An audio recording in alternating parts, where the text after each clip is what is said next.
Assalamualaikum. Uh, Welcome to my class. Our today's class is for the students of honors first year, and our today's topic is John Donne's poem Good Morrow. Before going to the poem, I want to deliver some information about John Donne. John Donne, he was the pioneering poet of the metaphysical school of poetry, broke away from the Petrarchan tradition of love poetry. He was born on 22nd January 1572, London, England, in a Roman Catholic family, which when Roman Catholicism was considered illegal. He died on 31st March 1631, London, England. When he died, he was just 59 years old. His father's name is John Donne, mother's name Elizabeth Heward. He studied at Oxford and Cambridge, but he could not get degree because of his religion, Roman Catholicism. In 1601, he married Annie More, his master's niece. And Annie More bore 12 children, and she died very early. It was 1617, and it is to be noted that in 1593, he openly rejected Roman Catholicism and moved to Jacobean Anglicanism, and he started to write poetry.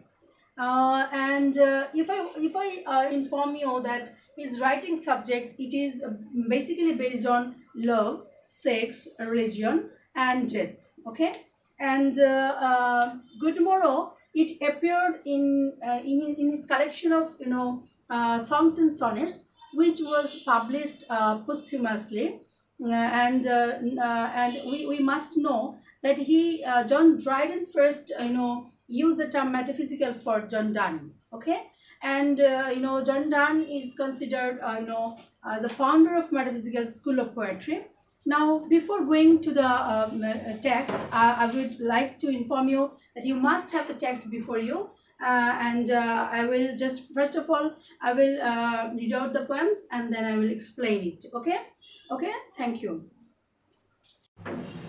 The central theme of the poem is love, which is the supreme experience in the world. John Donne, he rejects Elizabethan conventions and adds realism, sincerity, and passion into love. Now let us go to the poem. It is to be noted that metaphysical poetry, it starts dramatically, and there is use of colloquial language, and there is use of metaphysical concepts, and there is lots of arguments, and there is a solution also. Here it says, I wonder by my truth what thou and I did till we loved. The poet starts that he thinks what they were doing before they love each other. The line, I wonder by my truth what thou and I did till we loved. So when their love started, he just thinking this thing. He says, were we not when till then, but sucked on country's pleasure childishly? So when their love started, he just thinking this thing, and he says that whether they give up sucking or snored we in the seven sleepers den. So here this thing, seven sleepers den. This is an example of illusion.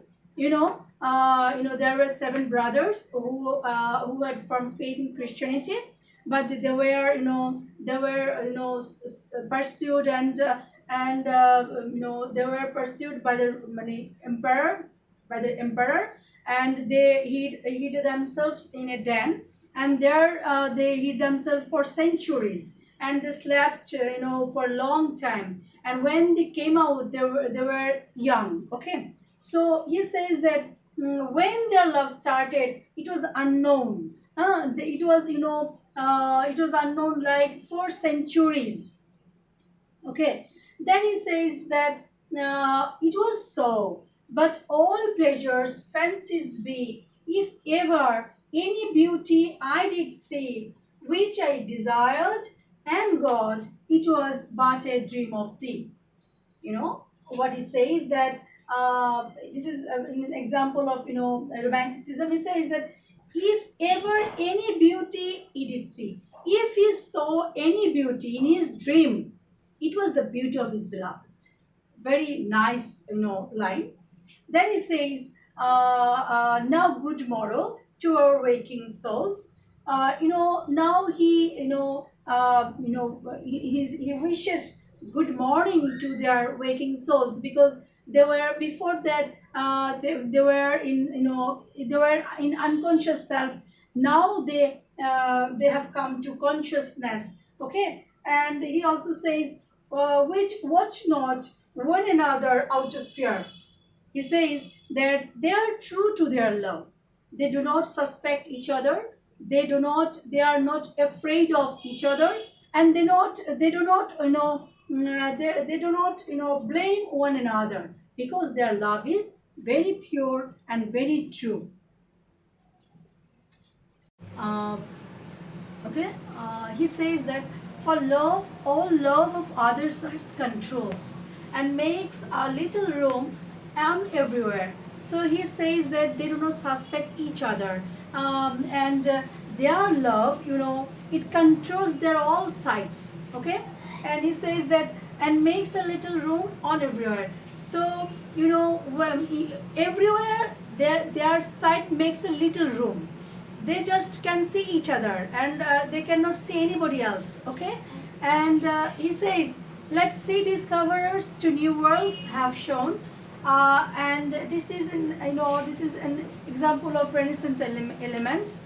He says that the sea discoverers, they will discover new places, and they will add to the map like this. And he says, let us possess our world, it hath won and is one. So this line is very important. What he says, that let us possess world, let us possess our world. So their room represents their world. Okay, and it had one. So each of them had a world. Each of them has a world. Just see the thing. And he doesn't deny the individuality. So both of them are individual. But this, then he says, each had one and is one. So ultimately they will possess two worlds, but the two worlds will be one. Okay, then he says, these lines are very romantic also. He says, my face in thine eye and thine in mine appears, and true plain hearts do in the faces rest. He says that his face in thine eye, his face can be seen in the eye of the beloved, and vice versa. Thine in mine appears. Okay, and true plain hearts do in the faces rest. So these are very romantic lines. He says that his face can be seen in the eyes of his beloved, and vice versa. And in the faces, their true hearts can be seen, as they are true lovers, as they are sincere lovers, as they have profound love. Their hearts can be seen in the faces of the lovers. Then it says, where can we find two better hemispheres, without sharp north, without declining west? He compares themselves with hemispheres. Geographically, two hemispheres like north or west, they have some disadvantages, they have some demerits, but these lovers, they represent two hemispheres, and these two hemispheres are free from all kind of disadvantages. Okay, then he says, whatever dies was not mixed equally. So the things which are blended, if the proportion is not equal, or it is not blended properly, it will die very easily. But he says, if our two lovers be one, or thou and I love so alike, that none do slay can, none can die.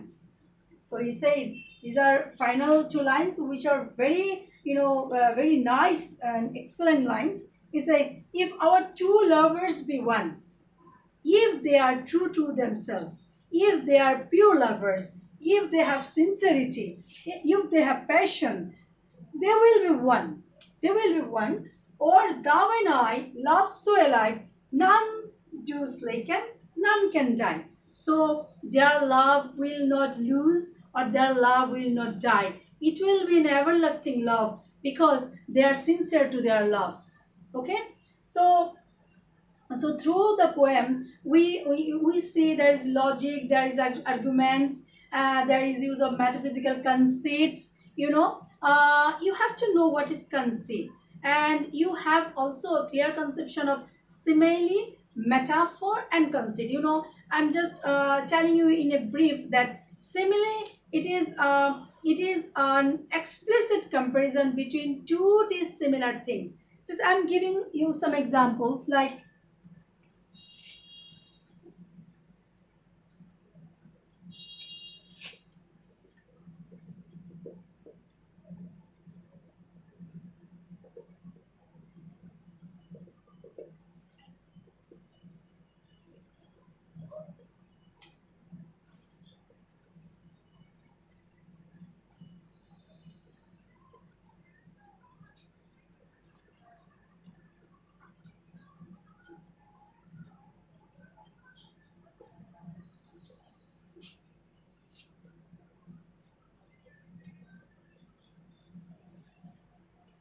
so simile, it is an explicit comparison between two dissimilar things.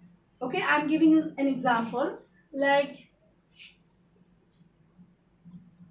Rina is like a flower. Rina is like a flower. You see, Rina is a human being. She's a girl, and she is compared with a flower using the word like, or it may be as. So simile is an explicit comparison between two dissimilar things. Do you understand? Okay. Now come to metaphor. Metaphor is like Rina is a flower. You see, Rina is a flower. It is an implicit comparison. Okay, flower is a symbol of fragrance, beauty, like this. So Rina is directly compared with the flower. Okay, so it is an implicit comparison. Okay, and conceit, it is a far-fetched comparison. Far-fetched comparison. Like in Donne's poem, we see that they compare themselves with two hemisphere, then they compare themselves, they compare themselves to world, like this. Okay, so in the next class I will elaborately discuss metaphysical, the characteristics of metaphysical poetry, because a metaphysical poetry has some characteristics. You should know this very well. So I think if you carefully listen to the class or observe the class, it will be very helpful to understand the poem very easily. Thank you very much.